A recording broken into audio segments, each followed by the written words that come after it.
the really important factors to be keeping in mind when we're driving any kind of program or project is to make sure this is tying back to those initial objectives and business outcomes that leadership cares about. The nice thing about the program in Seismic is you can start to keep track of all of this documentation on the program so that not just you, but everyone on your team can see this as well. So for example, if you wanted to continue down the thread of our process here where we use the GPT to generate our kind of program overview and our recommendation, I could take this exact output that the GPT gave me, which basically broke down the business outcomes, the suggestions for the programs and the projects, the execution guides, some measurement guides as well.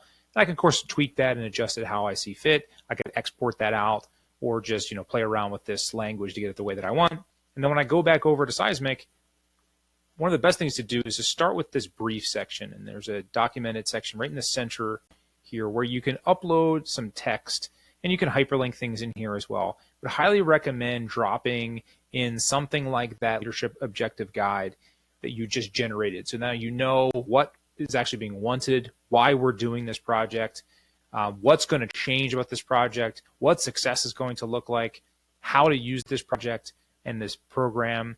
And using this brief is a great way to sort of set the tones. When people first come on this page, they know exactly what to look at.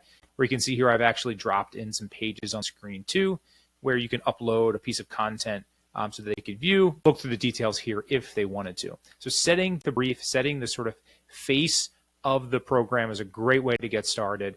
Give people a chance to understand what we're doing here before we get into any of the settings and the adjustments that we would do.